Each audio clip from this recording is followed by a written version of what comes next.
Transcript. What effect has social distancing had on art education so far?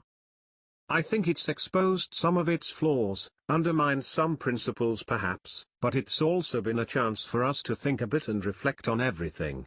Practically speaking, we've had to collaborate more, and react instinctively to what's happened, just to fulfill our responsibilities. That part has been really exciting, but whether or not it'll actually work, that remains to be seen. For the kids, I think it's been an in-at-the-deep-end scenario. They are used to structure and routine, and so are we, to be honest. We gradually give them freedom and responsibility and ask them to be more independent as they grow, but too much too soon can really throw them. I think it's probably throwing them right now. What effects could it have in the long term? I am hopeful that some of the awkward novelty of the virtual classroom will fade, and everyone will learn a bit better how to get the most out of it, but I don't think it will ever provide an equivalent experience. It'll be different, better in some ways maybe, but so much will be missing from it. The lack of access to materials, space and equipment will also really exclude some students, and it will limit teachers as well. The technology will lead the work in different directions.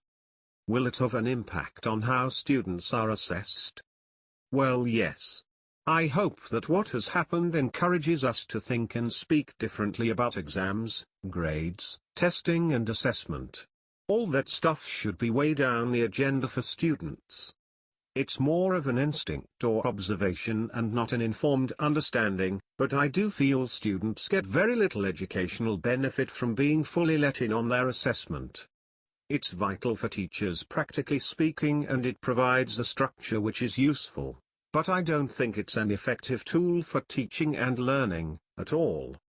It is more of a problem, I think. It gets in the way.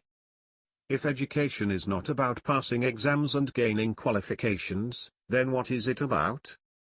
Well, I think, so much more.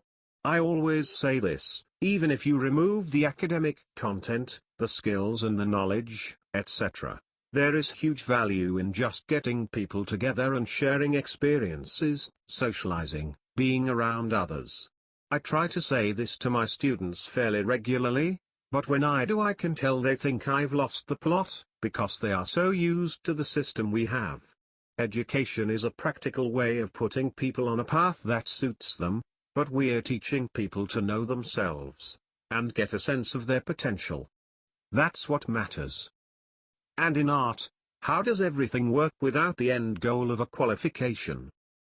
In terms of art specifically, the obvious first answer is about making work. The sketchbook, the portfolio, the picture on the wall, sculpture on the sideboard, etc. That's what it's primarily about, as opposed to the qualification. There's an opportunity to make something you can share, and keep a record of, to look back on. It is autobiographical, but not in an immediate way. When you look back later, you realize you've been creating evidence of yourself, of your existence. You've been writing your story. Even without the number or letter at the end, you've got something that demonstrates what you've been through, what you've learned or understood. Maybe there should be an opportunity for more tangible outcomes in the exam-focused subjects like history as well. A book or short film perhaps. How can we motivate students, without exams and qualifications? I think it's a question of emphasis. You can't deny the existence of the qualification or the practical need for it, and in fact the system can be useful to create a little urgency, but I've never been a fan of showing students the actual assessment objectives.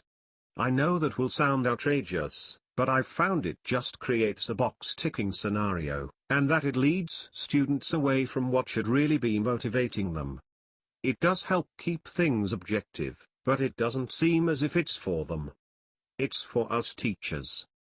In an ideal world, at the highest level, art students and artists should be motivated to make work by a desire to investigate things, to explore the world, and also a need to articulate themselves and communicate. There is an opportunity for expression as well, and exploring the self, but I am a little squeamish about that idea, specifically with regards to young people. Anyway, I think that when they are properly engaged on that ideal sort of level, talk about grades is just irrelevant, and a bit cheap. Do you know what I think the most useful thing about the qualification is? It's a deadline. It's an end point, but even that can contradict what it means to be an artist. For artists, any endings are really just more beginnings, but there isn't enough reflection post-exam. I am trying myself to make a change to the language I use when teaching. To put the emphasis where it belongs and to enshrine or promote the right qualities. It is very hard because the existing vernacular is so deeply entrenched. Parents and the wider public know it and use it. The kids come in using it in year 7. Something I have been trying to do is to not talk about final pieces. It feels important because it distinguishes art as a field that requires its own framework. The idea of the final piece is something that happened in response to the idea of the art exam. Little things like avoiding the words final piece, they seem almost petty. But really the language is one of the best tools we have, and it is powerful because, to be honest, they just soak it up and don't question it, so why not use it to define expectations? With my first ever GCSE group, I realized how quickly the conversation about grades and levels went off track and just became counterproductive. They felt entitled to a concrete answer. How good am I? I couldn't give them one, and it just never helped. It sounds obvious, but I think we should start by celebrating work that embodies the values we want to promote. For example, a word that I have found myself using a lot recently is rigorous. Artists who interrogate and investigate with rigor, it comes through in their work and it is integral to its value and their skill. But how do you assess rigor? You can't quantify it or really even define what it looks like. But when it shows through in a young artist's work, you know that they are really thinking like an artist. Now immediately I am thinking to myself, well actually, rigor, yes, that comes under such and such an assessment objective, but in order for students to really buy into an idea, I think they have to be part of a culture where it is genuinely celebrated, and let's be honest, teachers want to do their own thinking.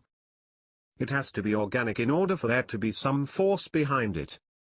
It makes me realize why I've seen examples of art teachers writing their own criteria, even though they're submitting work to an exam board with very specific expectations. It's because they're not interested in just giving the exam board what they want. They are trusting the exam board to recognize what they're doing, but they're not letting the criteria get in the way of their own thinking. They have figured out that it's backwards to think that way.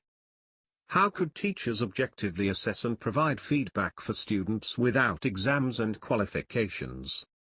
Well, again, for us, in art, it's easy. We just look at their work, ask them about it, read their writing and make a judgment.